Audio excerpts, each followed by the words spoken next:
Permettez-moi.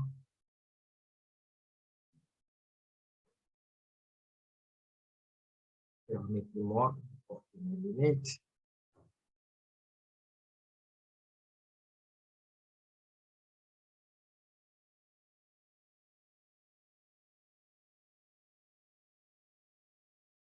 Alors, ce soir, j'aimerais que nous prenions nos Bibles et le thème du message de ce soir est intitulé, le thème de notre message a pour titre la place de la sanctification dans la spiritualité. La place de la sanctification dans la spiritualité. Et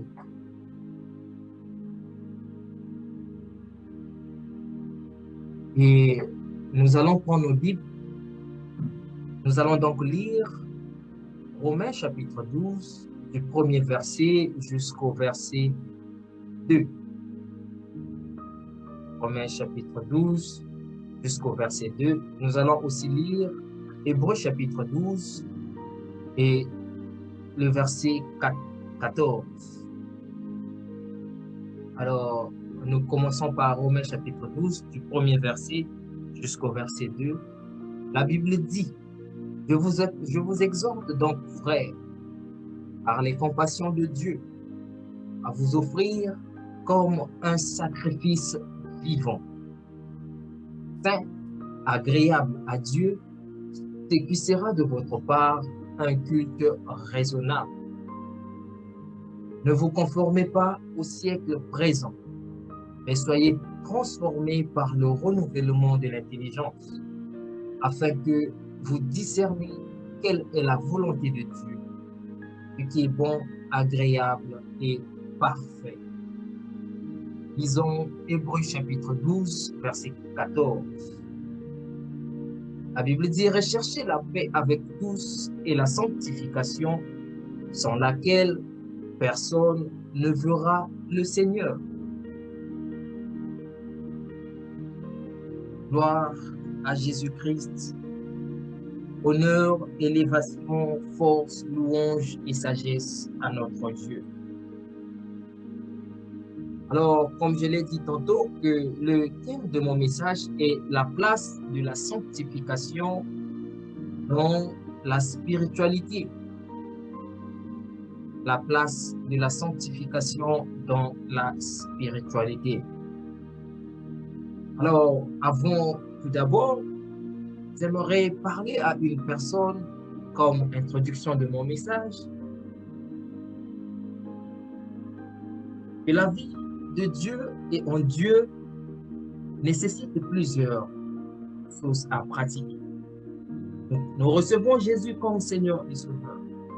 Et la Bible est un livre qui contient plusieurs promesses, mais qui sont des promesses très souvent ne se réalisent pas dans la vie des hommes. Alors que nous croyons de confesser Jésus comme Seigneur et Sauveur, et cela suffit. Et aujourd'hui, j'aimerais nous parler d'un des éléments clés qui, je peux dire, est la plaque tournante des hommes spirituels. Je veux dire, qui fait la force des hommes spirituels, qui n'est autre que la sanctification. Alors, la sanctification est non seulement une pratique que tout un chacun devrait opter comme étant quelque chose de naturel, de normal dans notre vie, mais j'aimerais que tout un chacun comprenne à travers ce message de l'utilité, de l'importance de la sanctification dans notre vie. Alors, qu'est-ce donc la sanctification? La sanctification, pour prendre une définition simple, la sanctification, c'est le fait de se mettre à part. La sanctification, c'est le fait de se consacrer à Dieu, de refuser le péché dans sa vie et de vivre comme les Écritures le veulent. J'aimerais encore revenir à cette définition. La sanctification est le fait de se consacrer, de se mettre à part dans un seul but de plaire à Dieu. Une définition simple. C'est le but, c'est le fait de se mettre à part dans un seul but de plaire à Dieu et de pratiquer les recommandations, les lois et la volonté du Seigneur Jésus-Christ. Alors, lorsqu'on parle de la sanctification, les gens ont tendance à associer la sanctification à ce qu'on appelle la sainteté.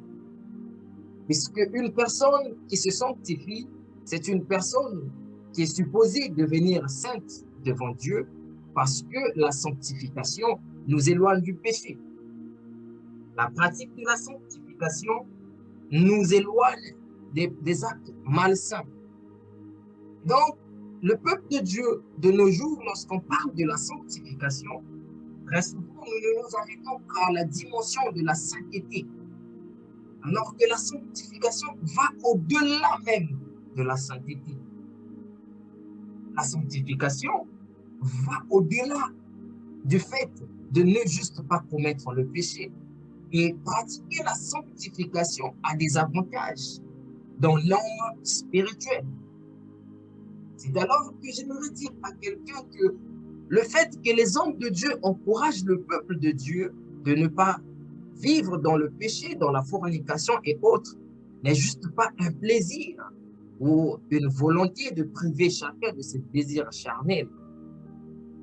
Mais les hommes de Dieu, connaissant la profondeur, connaissant l'importance ultime de cette activité appelée la sanctification, donc se consacrer, se mettre à part, se mettre au service de Dieu, apporte beaucoup dans notre vie spirituelle. Vous verrez dans le monde spirituel, tout homme spirituel se sanctifie, se consacre. Quand vous irez auprès des hommes qui pratiquent les sciences occultes, les francs-maçons, tout ce monde-là que vous connaissez qui sont des sciences occultes, ces personnes se sanctifient. Ces personnes se sanctifient. Elles se mettent à part. Elles choisissent de ne pas pécher, de ne pas aller à l'encontre des lois et des principes qui sont dictés dans leur secte, dans leur communauté. Les sorciers que vous avez souvent peur que les chrétiens craignent de plus en plus sont des hommes spirituels. Et les sorciers aussi se sanctifient. Un sorcier se sanctifie. Et dans la Bible, nous avons plusieurs exemples de ce qu'est de la sanctification.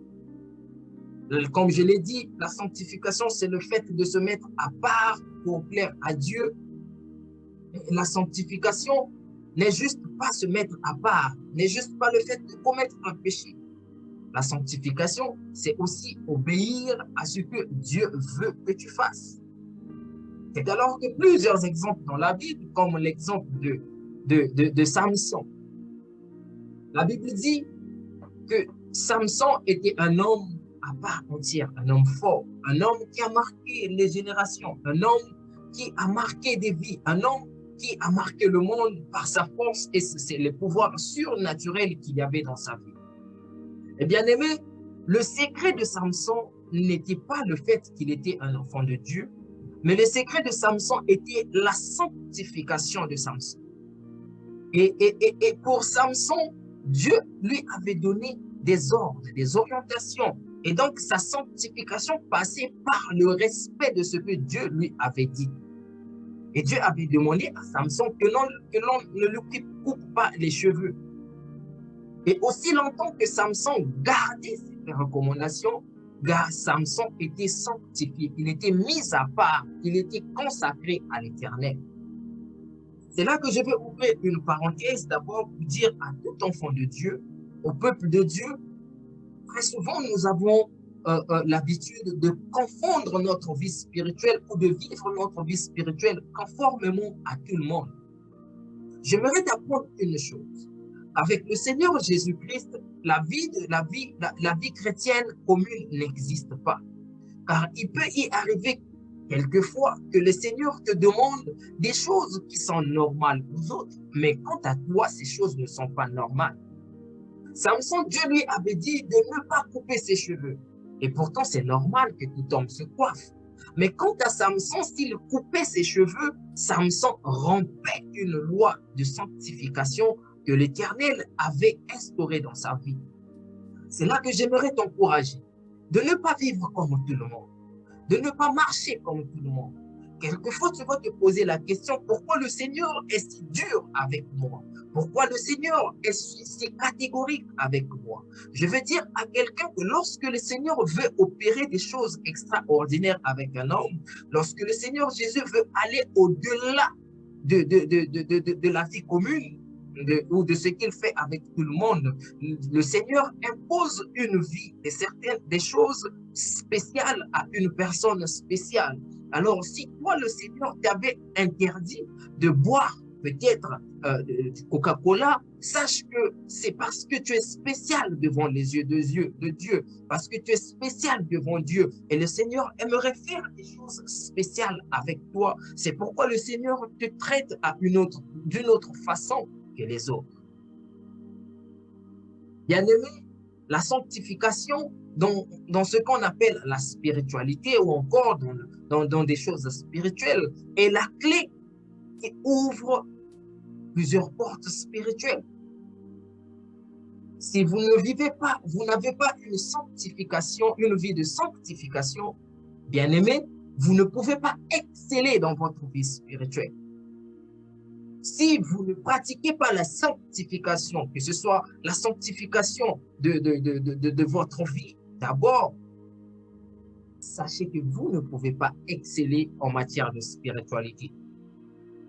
Et c'est là que j'aimerais parler à une femme et à un homme, à un enfant de Dieu, que la première étape de la sanctification commence d'abord par la sanctification personnelle. C'est là que nous avons lu Romains chapitre 12, verset 12. La Bible dit, offrez vos corps comme un sacrifice vivant à l'Éternel. Et cela sera pour Dieu un culte agréable.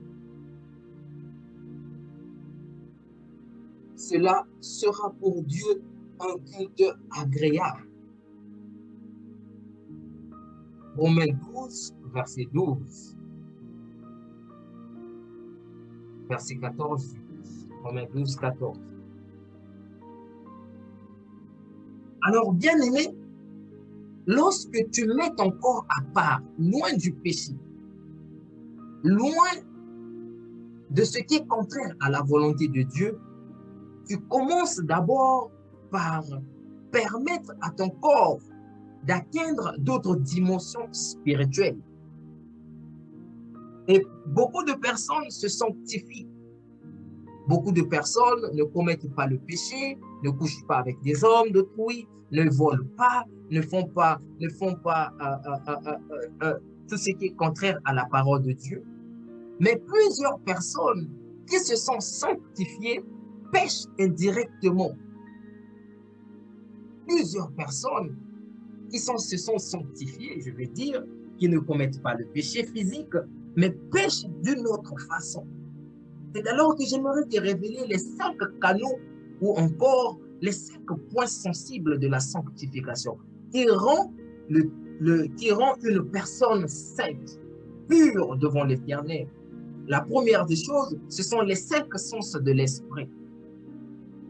Alors, la sanctification de la bouche.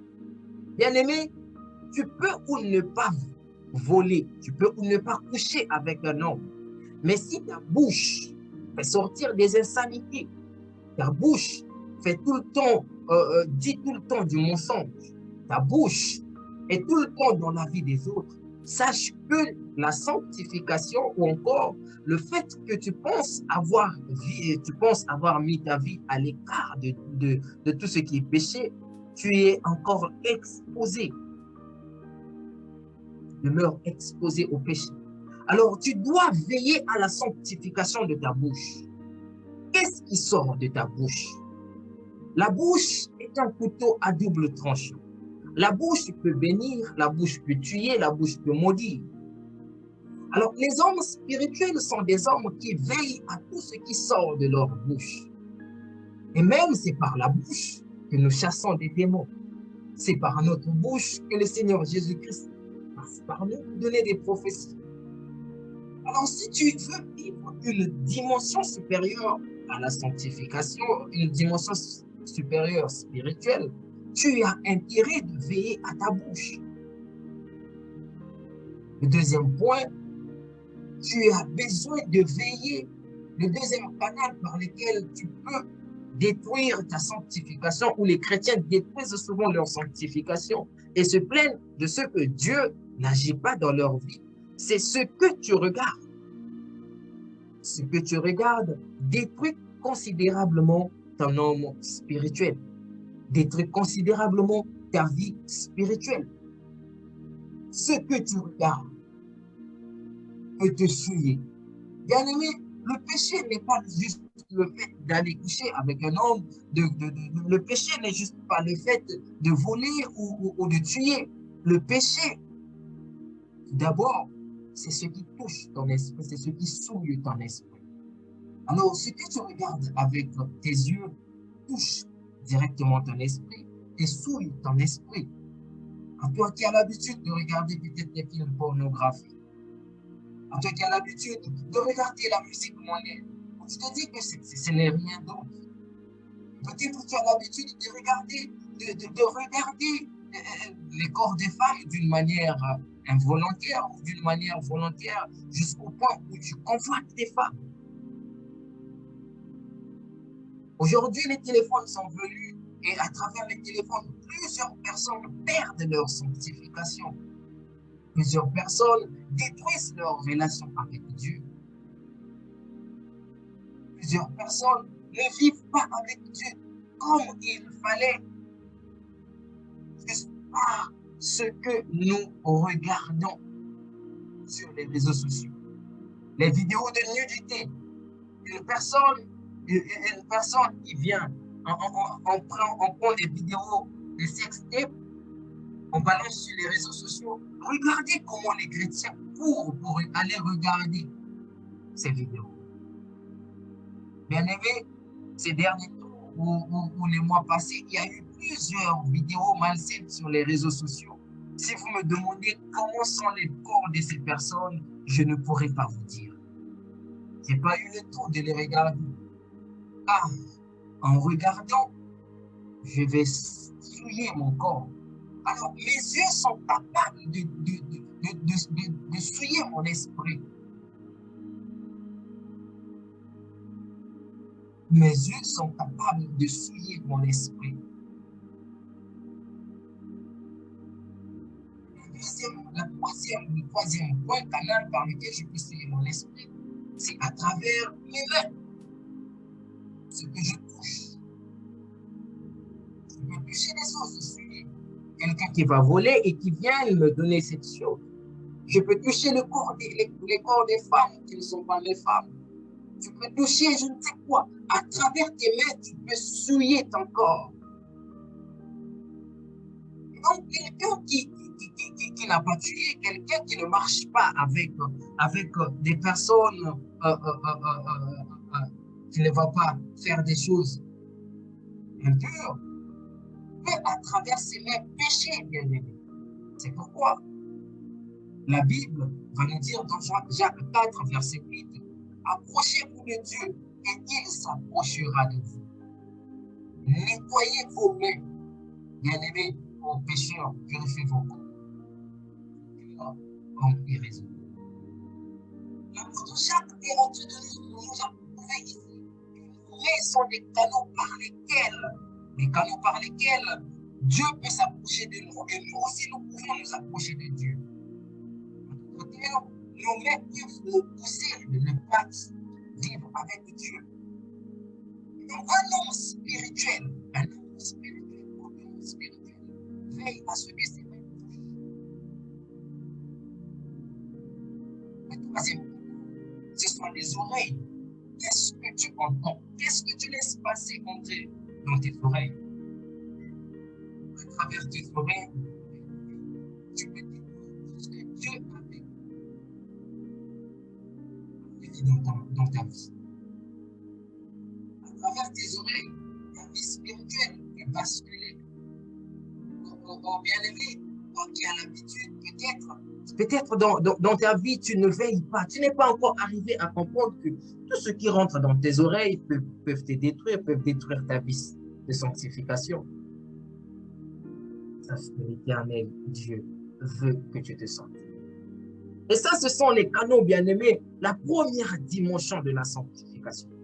La sanctification personnelle, la sanctification de notre corps, la sanctification de ce que nous sommes.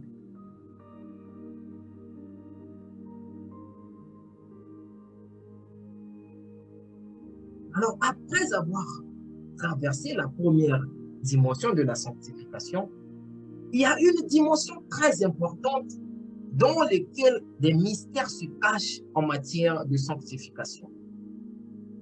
Une personne qui est sanctifiée est une personne qui devient capable d'ouvrir des portes dans le monde spirituel. Une personne sanctifiée est une personne qui est capable de parler à des esprits, qui est capable d'ordonner des choses et des choses se faire. Parce que la sanctification fait dégager dans notre corps un parfait agréable qui nous donne accès à la puissance de Dieu.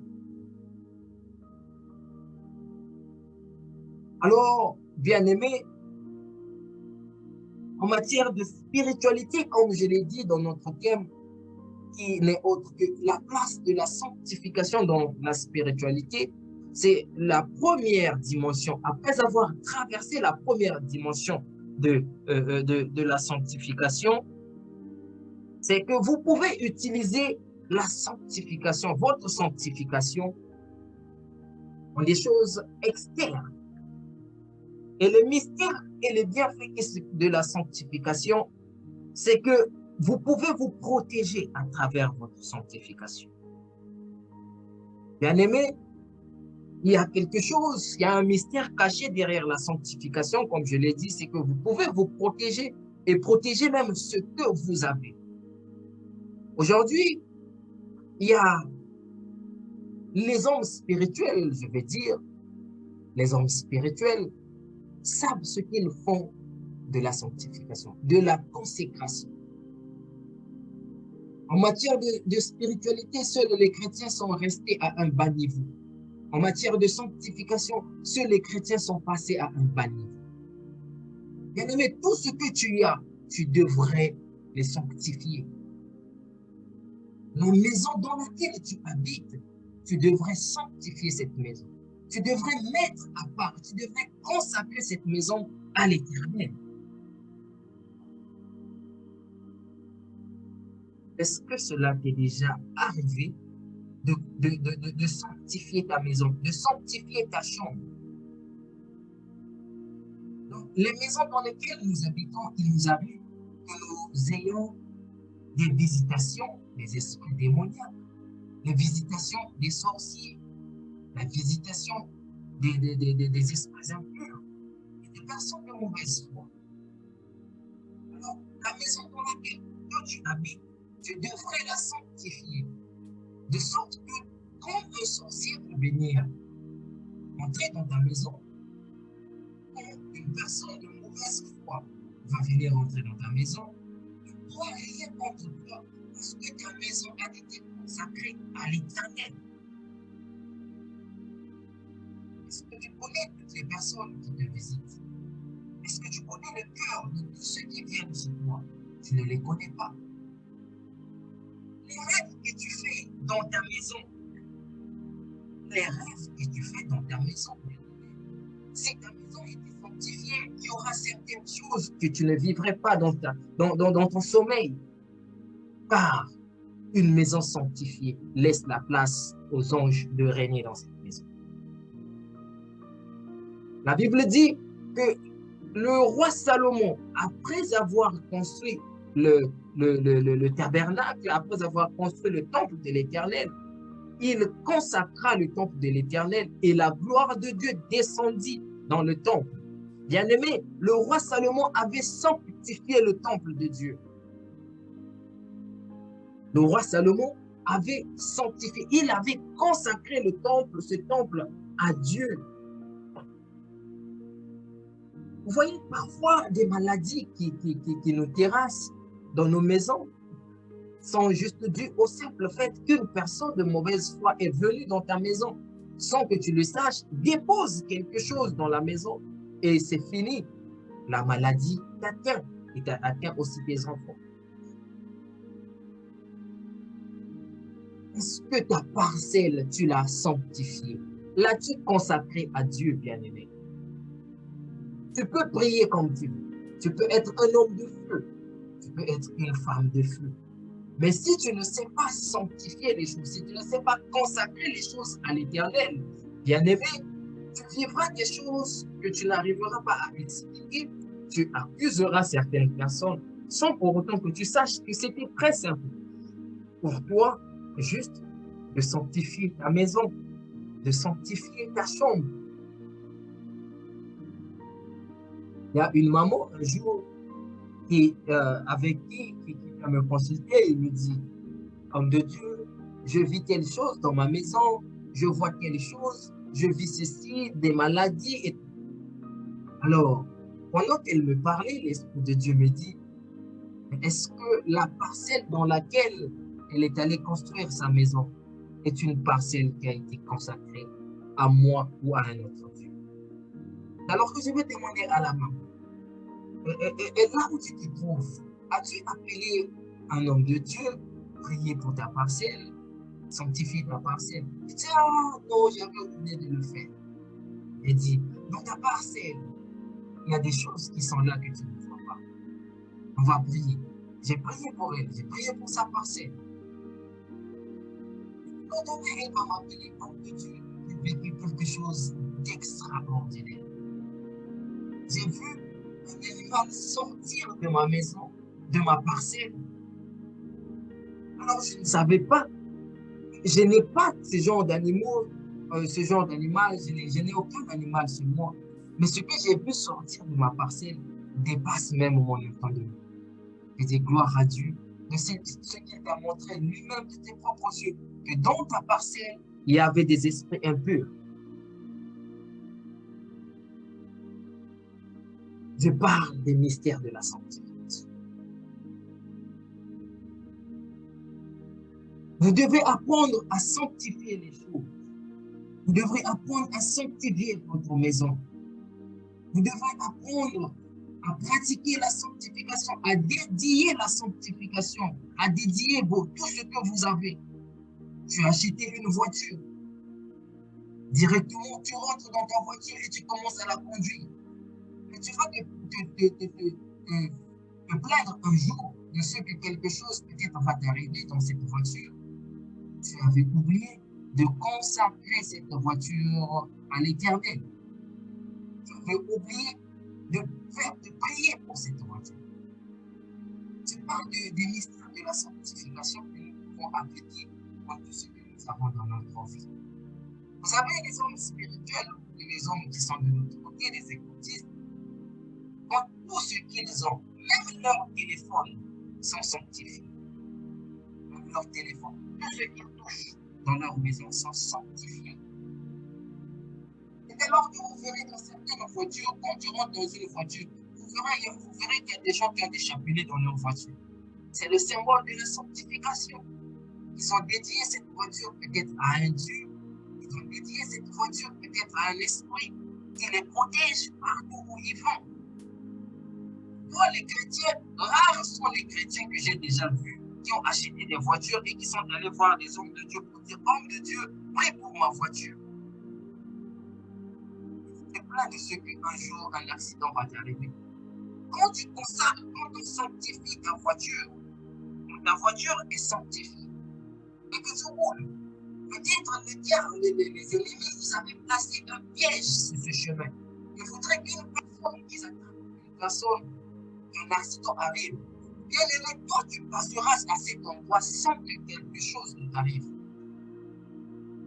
Quand vous voulez les accidents se passer sur la route, il y a des gens à qui on a dit, nous avons placé un piège ici. Celui qui va venir tomber, c'est celui qu'on va avoir. Ceux qui ont sanctifié leur voiture, qui ont consacré leur voiture à leur voiture. Mais toi, le chrétien qui a acheté une voiture et a oublié de sanctifier cette voiture, voilà où l'ennemi va t'attraper. Vous remarquerez, bien aimé, que plusieurs choses nous arrivent sans que nous nous rendons compte du fait que nous oublions les choses les plus importantes en matière de spiritualité.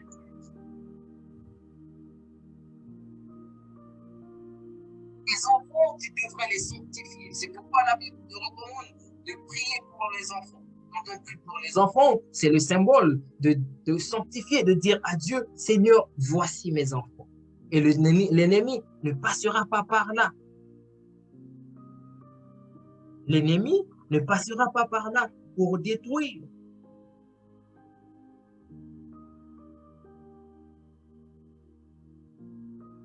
Il y en a qui sont encore des élèves, des étudiants.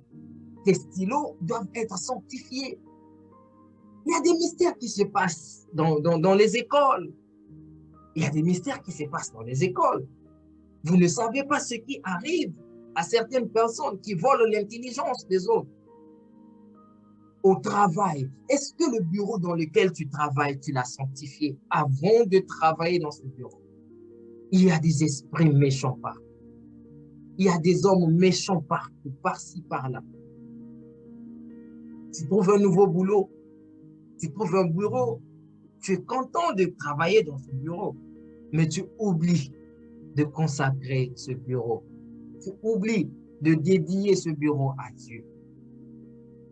La Bible dit que dans le tabernacle, tout ce qui était dans le tabernacle était saint. Était saint de sorte que seul le souverain sacrificateur avait accès à l'arche de l'alliance au niveau très saint. Pourquoi? Parce que il y a des choses, bien aimées, que seul toi dois toucher. Il y a des choses dans ta vie que tu es la seule personne qui devrait les toucher. À toi, tout ce que tu as, tout le monde touche. Le lieu très saint était réservé au souverain sacrificateur. Dans ta maison, il y a des endroits que seul toi qui peux arriver là-bas. Seul toi qui peux rentrer là-bas. Vous pensez que certaines personnes qui interdisent à d'autres personnes de toucher ou de rentrer à certains endroits, c'est mystérieux. Non, c'est juste que j'ai prié pour cette chose et j'ai dit à Dieu, seul toi et moi devons nous rencontrer ici. Devenons des hommes spirituels bien-aimés. Devenons des hommes spirituels. Devenons des hommes spirituels. Et nos vies vont changer.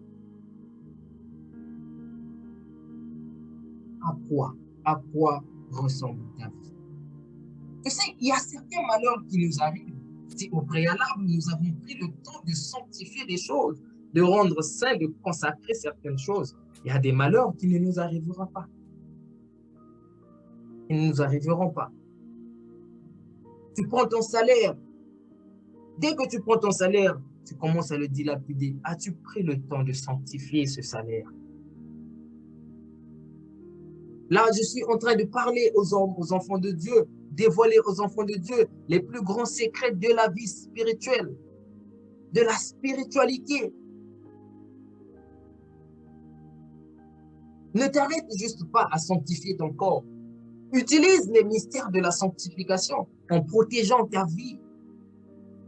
En protégeant ta vie, en protégeant tes enfants, en protégeant ton couple, en protégeant même ton travail.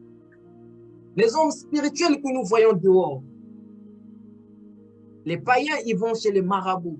Un païen, dès qu'il a un travail, il va vite chez un marabout pour que le marabout prie pour son travail, pour que le marabout scelle. Toi, tu perds tout le temps de boulot. Là où tu travailles, tu perds du boulot, où on ne t'embauche pas, où on te traite mal. Mais tu ne te rends pas compte que c'est le fait que là où tu as eu du boulot, tu n'as pas pris le temps de sanctifier ce travail, de prier pour ce travail. Et tu te plains de ce que Dieu ne te protège pas de certains malheurs. Non, la responsabilité d'appliquer les lois et les principes spirituels nous revient.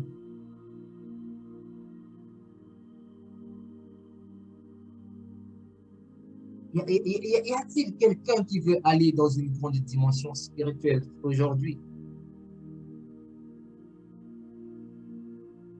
À vous qui avez l'habitude d'emmener n'importe qui chez vous, à vous qui avez l'habitude de faire entrer n'importe qui dans vos voitures, savez-vous que ce n'est pas tout le monde qu'on amène à la maison? Ce n'est pas tout le monde qu'on fait rentrer dans sa voiture. Ce n'est pas tout le monde qu'on fait tenir certaines choses de nos vies. La sanctification est une puissance. La sanctification est une force. La sanctification est une arme redoutable qui chasse les démons, qui chasse les sorciers, qui empêche même à Satan de toucher à votre vie. Alors, je vais dire à une personne, je tends presque vers la fin de mon message, je vais donner un secret à une personne. Très souvent, les enfants de Dieu ont l'habitude de prier n'importe comment. À la maison, tu pries, tu n'as pas d'hôtel chez toi. Tu n'as pas de place où tu pries tous les jours. C'est très dangereux. C'est la raison même pour laquelle certaines personnes ne vivent pas des mystères ou beaucoup de choses spirituelles. Alors, tu devrais avoir une place sanctifiée dans ta maison. Si tu as une maison qui a beaucoup de chambres, tu dois avoir une chambre sanctifiée, spéciale pour tes moments de prière. Si tu n'as pas de chambre, si tu n'as pas assez d'espace, tu peux choisir un coin de lit, un coin dans ta chambre. Cette place-là, tu devrais la sanctifier. Tu devrais prier, sanctifier cette place et c'est le lieu où tu viens prier tout le temps. Je vous assure que si vous développez cela, la place à laquelle vous allez sanctifier va automatiquement déclencher des fréquences spirituelles. Et ça sera, c'est comme une place où vous viendrez directement vous connecter à Dieu. Dans ta maison, tu dois, il ne faut pas prier n'importe où. Si tu veux être un homme spirituel, il ne faut pas prier parce que tu pries dans la chambre, aujourd'hui dans la chambre, demain au salon, après demain dans la cuisine et tout. Une vie spirituelle instable. Il faut avoir un endroit précis dans ta chambre où tu pries tout le temps.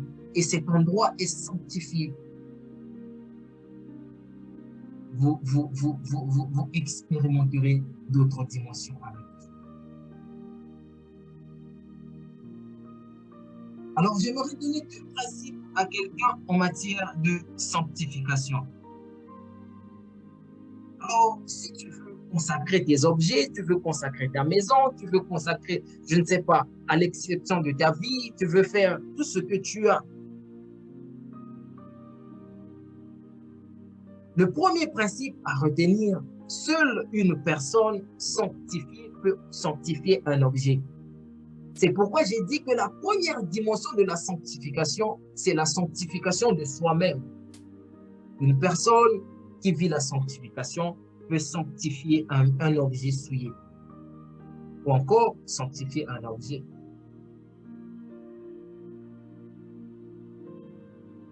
Avec la sanctification, vous pouvez utiliser l'eau, bien aimé, pour guérir vos maladies, pour guérir un malade.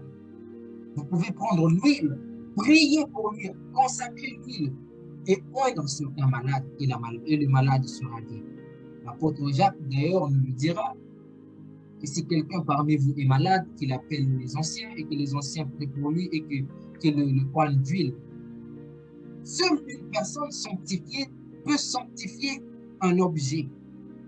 Et comme ta maison, si tu veux sanctifier l'huile, tu veux sanctifier quelque chose, tu dois être sanctifié. Le deuxième point, le deuxième principe, c'est que l'impact de la sanctification dépend des dimensions spirituelles d'une personne. Je veux dire, l'impact de la puissance qui sera octroyé à cette chose dépend de la dimension spirituelle de cette personne. C'est alors que je vais dire à quelqu'un, tu as suivi ce message, peut-être tu as été intéressé, ou tu t'es dit que tu devrais sanctifier ta maison, tu devrais protéger ta maison, tu devrais fermer les portes spirituelles de ta maison. Avant de pratiquer cette sanctification, veille de prendre une personne qui a une dimension spirituelle élevée par rapport à la tienne. Si tu penses que ta dimension spirituelle est très élevée, tu peux le faire. Au cas contraire, cherche un homme de Dieu, un véritable homme de Dieu, pour le faire. Ne le fais pas, ne prends pas n'importe qui. Certaines personnes peuvent sanctifier votre maison et la maudire, et ouvrir la porte aux démons. Certaines personnes peuvent prier pour votre voiture et demain, vous faites l'accident. Certaines personnes peuvent invoquer les démons. Certains hommes de Dieu sont rejetés par le diable. Certains hommes de Dieu ne sont pas en parfaite relation avec eux. Alors, la sanctification, c'est quelque chose de très bien, mais qui est aussi très tranchant. Elle peut emmener votre vie. Ce que j'appelle la malédiction, elle peut aussi emmener la protection. Alors, cachez, de pratiquer d'abord la sanctification vous-même. Alors que le diable ne touchera pas. Message. Je vais demander à tout un chacun à tous ceux qui sont connectés présentement, que ce soit sur Facebook, sur Zoom, avez-vous entendu ce message? Et vous aimeriez, vous n'avez pas compris quelque chose? Je vous prie de poser vos questions. Pour ceux qui sont sur Facebook, vous pouvez poser vos questions par commentaire. Pour ceux qui sont sur Zoom, vous pouvez ouvrir vos micros et poser votre question en matière de la sanctification. Je termine ce message en t'encourageant, bien-aimé, de vivre dans la sanctification. Je t'encourage, bien-aimé, d'élever ton esprit, d'élever ta vie spirituelle, afin que tu sois une personne qui sera capable de prier pour une maison et que le diable ne puisse plus toucher à cette maison. De prier pour une personne et que le diable n'ait plus accès à sa vie.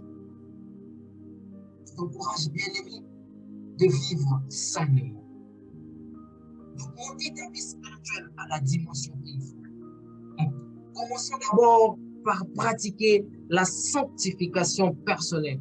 La Bible dit, recherchez la paix et la sanctification sans laquelle nul ne verra le Seigneur. Que Dieu vous bénisse.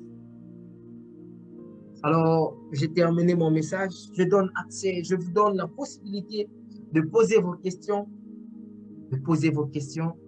en fonction du message que vous venez d'entendre. Y a-t-il quelque chose que vous n'avez pas compris à travers ce message? Y a-t-il quelque chose que vous aimeriez bien approfondir au sujet de la sanctification, de la place de la sanctification dans la spiritualité? N'hésitez pas à poser vos questions. Et en attendant que je reçoive vos questions, j'aimerais saluer à tous ceux qui sont connectés présentement sur Zoom, à vous qui êtes sur Zoom. Shalom à Alexandra qui vient de nous rejoindre. Shalom bienvenue Bakunda, notre frère Évariste, à notre sœur Aurelia depuis les États-Unis. Soyez bénis. Aux autres qui sont là, vous étiez là depuis le départ. Ce sont les frères qui nous ont suivis, qui sont venus bien après. J'attends toujours vos questions. Et sur Facebook, vous êtes aussi nombreux, mais je ne vois pas vos noms, à l'exception du frère Armélon qui commente beaucoup. Je vois qu'il y a la sœur Saint-Ish Maoungu. Sois béni, que Dieu te bénisse à jamais. Et vous êtes Alors, dites-nous depuis où vous nous suivez, depuis quelle ville vous nous suivez, depuis quel pays vous nous suivez. Nous avons le frère Évariste qui nous salue depuis le Tchad. Merci d'être connecté, merci d'être là, merci de nous suivre. Bienvenue à vous, bienvenue sur la puissance de la foi. Et pour vous qui êtes sur Facebook, j'attends toujours vos questions. Si vous avez des questions en fonction du message que vous avez suivi, que Dieu vous bénisse, que Dieu vous bénisse. Je vois qu'il y a, il y a quelqu'un qui, je vois, il y en a qui sont depuis Montréal, qui nous suivent depuis Montréal. Soyez bénis à jamais. Et, et je vois que nous n'avons pas de questions de votre part. Alors, nous allons terminer notre session d'aujourd'hui par la grâce de Dieu. Merci encore à vous tous qui étaient là. Shalom aux frères, bienvenue, bienvenue, cher frère Évariste. Merci de nous suivre. Nous sommes tout le temps en ligne chaque samedi à la même heure et nous serons ravis de vous revoir avec nous ensemble le samedi prochain. Sur ce, je vous dis soyez bénis et bon week-end à tout le monde. Que Dieu vous bénisse à bon amour.